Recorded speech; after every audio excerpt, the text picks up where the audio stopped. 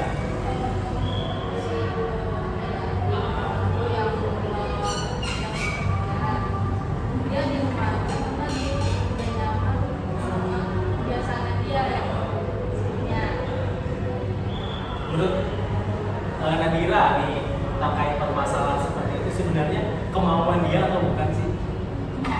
Kemauan dia terkait dia mau kerja itu sangat miris sekali ya teman-teman. Ketika di usia produktif tapi kayak wah saya nggak mau kerja. Nah itu merupakan salah satu bentuk kayak sangat memprihatinkan ya. Nah menurut Abian sendiri di lingkungan Abian banyak nggak sih yang tidak kerja gitu?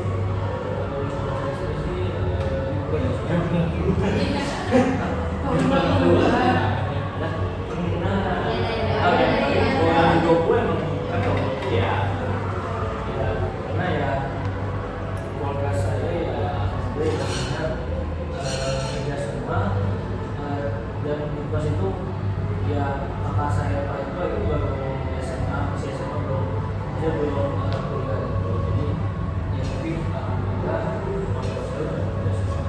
Alhamdulillah kalau kayak gitu kan. Jadi kita tahu ya di Indonesia itu mencari kerja susah. Iya. Benar. Benar kan? Ya. Saya akan menyebutkan beberapa faktor terkait kenapa sih di Indonesia sulit banget cari kerja. Benar. Oke. Yang pertama yaitu tingginya persaingan global. Kenapa tingginya persaingan global? Jadi persaingan global ini di Indonesia telah menjadi faktor yang mempengaruhi tingginya tingkat pengangguran. Jadi kayak misalkan orang asing Cina itu datang ke kita sebagai pribumi kita dipekerjakan.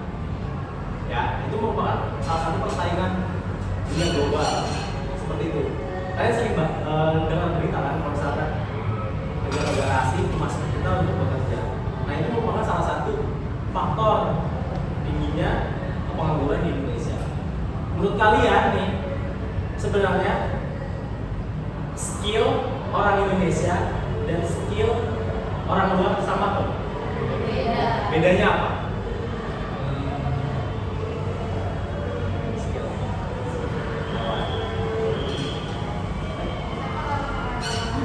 Pendidikan lebih integrasi. Iya, sebenarnya lebih dibandingkan di Indonesia. Oh, berarti kalau di Indonesia itu Kurang. kurang. Iya. Tapi Bisa ngomong komunikasi. Indonesia ya. Kurang. Tapi kalian pernah lihat gak sih? Atau kalian pernah dengar gak sih? Kalau sarjana itu banyak yang nganggur. Iya, benar. Itu kata saya. Ya, sarjana kan? Usia satu. Iya. Iya. Tinggi gak sih? Maksudnya udah setara tuh, tapi masih banyak gitu yang nganggur. Iya. Iya kan? Kalau menurut saya pribadi, kalau skill nggak jauh beda. Cuman yang membedakan kenapa orang asing lebih diutamakan, pertama dari segi bahasa, bener kan? Apalagi kalau misalkan di Cikarang ada perusahaan-perusahaan kayak Honda, terus ya kebanyakan perusahaan apa? Iya. Jepang kan? Iya. Terus yang atasannya Jepang. Jepang juga. Kenapa? Karena dia udah menguasai bahasanya sendiri. Jadi memudahkan mereka untuk berkomunikasi. Seperti itu. Berarti kalau di jenjang pendidikan masih sama kan sebenarnya? Masih sama, cuma skill dari bahasa yang perlu digunakan dari gitu. Terus sulitnya mobilitas geografis karena rendahnya pemerataan industri. Ada yang bisa jelasin nggak? Yang bisa jelasin nggak? Jadi sulitnya mobilitas geografis karena rendahnya pemerataan industri. Itu juga. Coba sekarang pusat industri adanya di mana? Iya, situ. Iya, di mana? Bekasi. Bekasi. Terus apa Jakarta ya? Pokoknya mau lewat tol deh. Ya, benar. Ya, benar. Di Pulau Gadung, pokoknya sekitaran Pulau Jawa. Itu merupakan salah satu mobilitas geografis. Jadi pusat industrinya hanya di daerah Jawa Barat. Nah, untuk untuk menghindari atau mengurangi tingkat pengangguran, kalian kan nanti akan lulus nih. Apa sih yang udah kalian siapkan? Saya udah siapin. Kuliah. Kamu kuliah di mana? Saya langsung kerja, Pak. Langsung kerja. Alasannya? Ya, ngurusin perusahaan. Oke, nggak apa-apa. Baik, itu merupakan salah satu gambaran ya nantinya. Itu nggak apa-apa. Saya kuliah nganggur, Pak. Iya, Pak. Menurut Nadira gimana?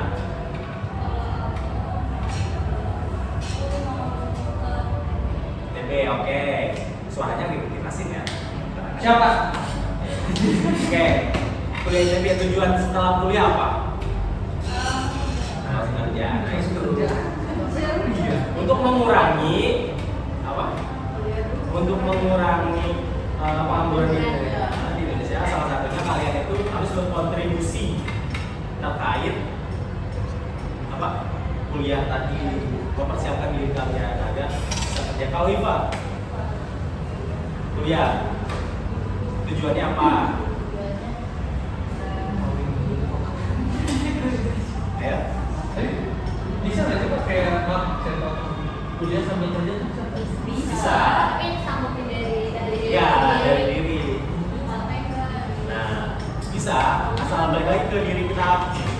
Menurut teman-teman gimana nih? Ada yang pengen kuliah dan sambil bekerja? Bisa saja pokoknya tergantung dari dirinya dia tuh sanggup apa enggak, karena kuliah juga pastinya nggak dikit dong.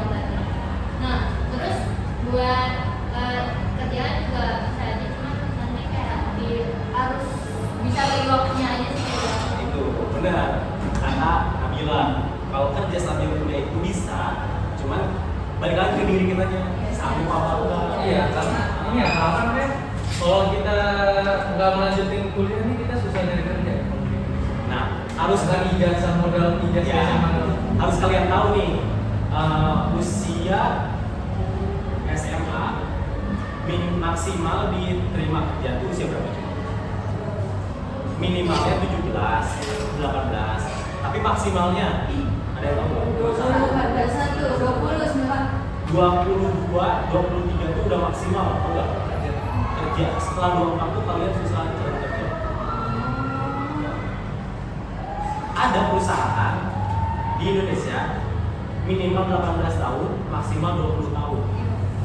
Coba menurut kalian miris gak sih kerja di usia-usia muda, tapi kalian tuh gimana sih menurut kalian gimana? itu Bagus gak sih untuk kalian banyaknya gimana, Pak? Kalau di kasus-kasus ini kayak di daerah di Indonesia? iya Di daerah Bekasi, Cikarang, Jakarta. Coba deh kalian kalau misalkan cari di Infoloka, saya buka nih aplikasi. Di sini ada Infoloka lowongan kerja ya. Lowongan kerja. Loker tuh lowongan kerja. Biar bangun, biar bangun. Nah,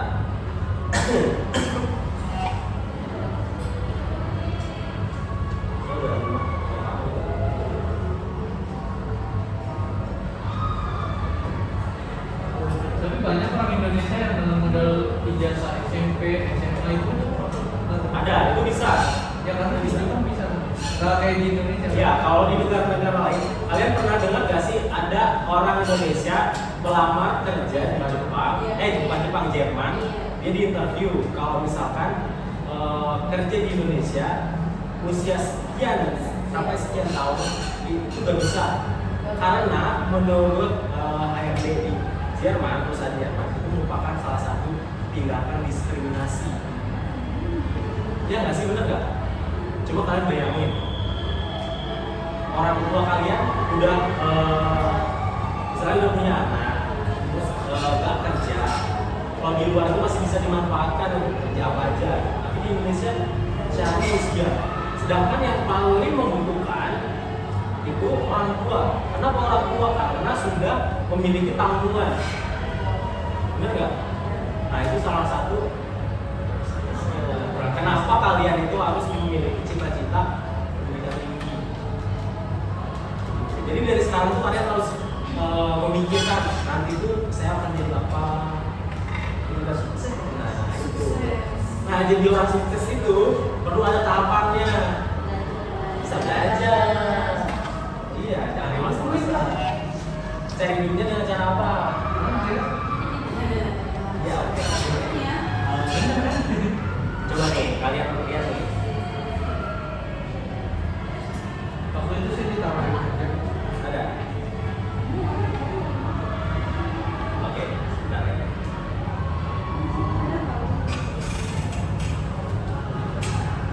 Sebentar.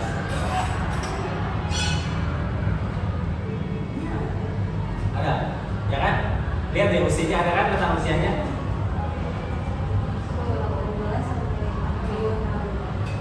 Ya kan? Ada yang lebih parah nih. Gajinya berapa? Ya,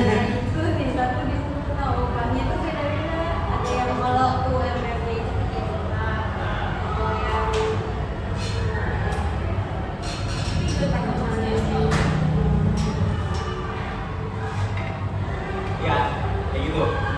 Ya. Ya. Ada yang lebih parah di Indonesia tuh lowongan kerja, boleh kerja nih. Syaratnya apa? Yang saya Yang pernah tahu itu apa? Nah terus ada lagi nih di perusahaan, di perusahaan yang nanti itu apa sih namanya? Cantik. Tapi itu di perusahaan-perusahaan Jepang, PT, biasa ya. Nah itulah kenapa kita itu harus berpikir seperti itu teman-teman. Nah yang ketiga, poin ketiga itu rendahnya kualitas dan tidak sesuainya kualifikasi pendidikan. Kalian misalkan ini rendahnya kualitas dan tidak sesuainya kualifikasi pendidikan. Kayak misalkan saya kuliah BK, tapi saya tidak mau jadi guru. Banyak gak sih untuk kalian? Nah itu merupakan salah satu kenapa sarjana banyak yang nganggur. Benar nggak? Setuju nggak? Setuju kan? Soalnya kalau nanti jalan dia dulu langsung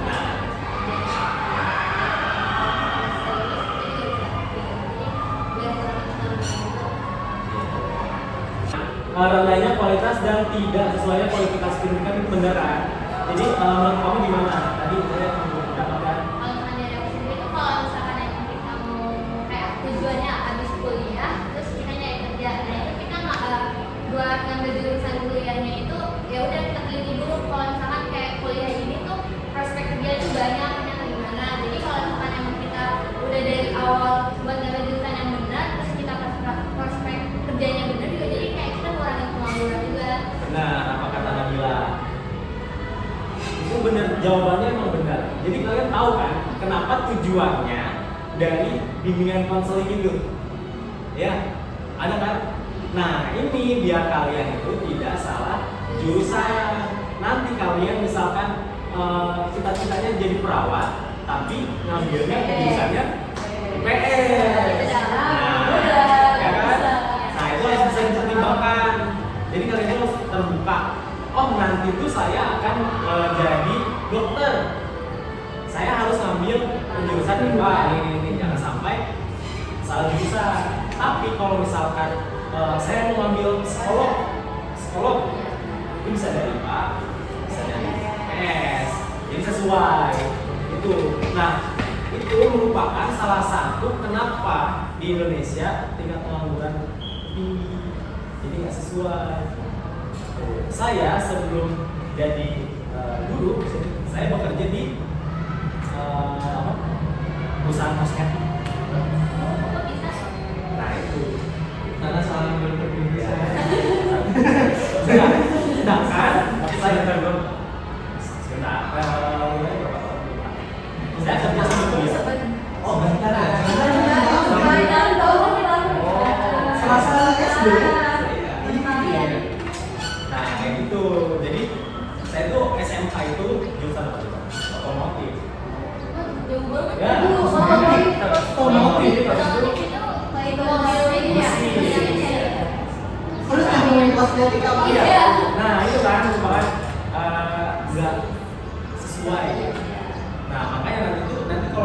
pas kerja itu kalau kita sesuai dengan jurusannya kita itu bakal ada prospek karir. Nah itu kalau misalkan saya sekolah SMK tapi kosmetik, cuman mentok di leader aja. Sedangkan kita kan harus pengennya ke manajer dan lain-lain. Nah itu kenapa harus sesuai. Nah itu sebenarnya omongan. Selanjutnya terbatasnya lowongan kerja dan tingginya kebutuhan. Lowongan kerja tinggi, lowongan kerja rendah. Tapi kebutuhan kerjanya. Ya, sesuai ya. Sekarang kalau misalkan dari 7,2 juta, apakah lowongan tersebut ada? Indonesia yang rangkul 27 juta, tapi lowongan hanya tersedia 1 juta, kan masih ada 6 juta yang rangkul. Nah itu bisa bikin usaha sendiri, tapi kita hanya harus benar-benar siap mental, modal. Nah, selanjutnya karakter yang malas dan tidak mau ambil resiko. Iya sih. Nah banyak kayak gitu. Contohnya kayak misalkan saya mau usaha tapi males pengennya untung doang. Iya. Banyak Kayak yang ini gitu. orang gitu. Iya. Ya nggak sih? Saya pengen usaha pengen banyak duit tapi Tapi malas kerja gitu. Nah itu merupakan salah satu penyebab dari tingginya pengangguran di Indonesia. Nah jadi coba simpulin kegiatan hari ini. Nggak tahu nggak kayak gini. Siapa? Abian, simpulin.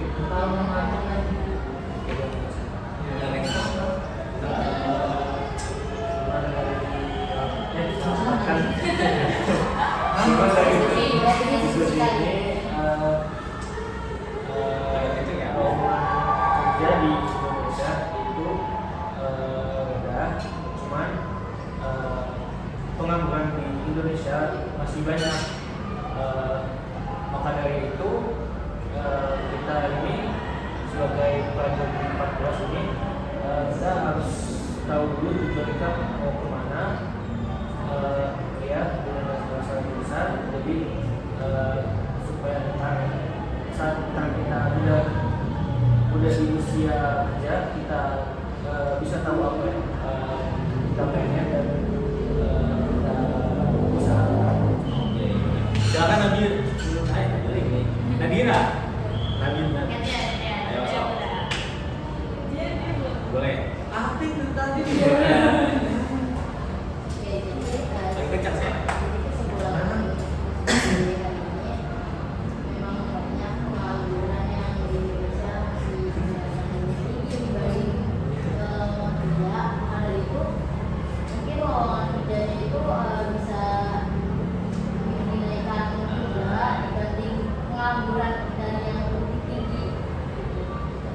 Ayo. Lagi lah. Warga Indonesia juga banyak ya, jadi SDM itu juga banyak. Karena dari situ kita juga bisa Indonesia tuh bisa manfaatin SDM yang dia punya itu loh. Jadi bisa lowongan pekerjaan, kalau mana juga bisa ada media pengangguran kan. Nah terus juga yang dibilang sama Adian, kita juga sebagai anak yang mau kuliah lah gitu intinya nantinya mau kuliah kita harus mastiin dulu jurusan yang kita mau apa dan nanti prospek kerjanya tuh apa aja ini. Terus dari situ kan tadi juga masalah usia dari kitanya juga harus kayak sadar diri gitu kalau misalkan biasanya pekerjaan di Indonesia tuh ada dari umur 18 sampai 20. Jadi kan kayak kita juga harus semangat, jangan kayak mikirin yang malas-malasan gitu. Ya, bagus. Nah, gila Nadira. Nadira.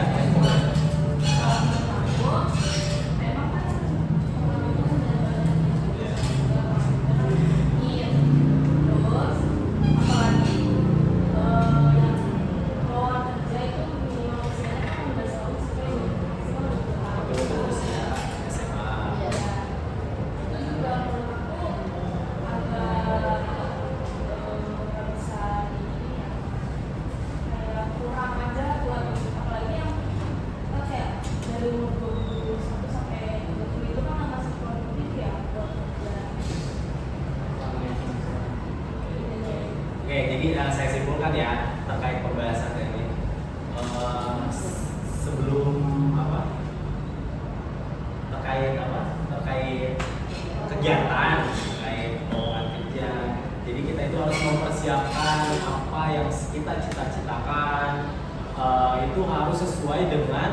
kemampuan kita agar nantinya tidak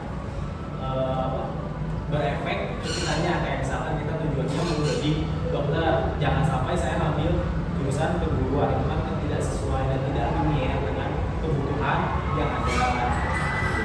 Jadi kita itu harus pintar-pintar membaca peluang ya untuk dapat memenuhi kebutuhan di luar, seperti itu sih. Nah mungkin itu aja kegiatan bimbingan kelompok hari ini saya ucapkan terima kasih banyak atas partisipasinya. Mudah-mudahan dengan pelaksanaan bimbingan konseling ini kalian terbuka dan kalian memiliki motivasi bahwa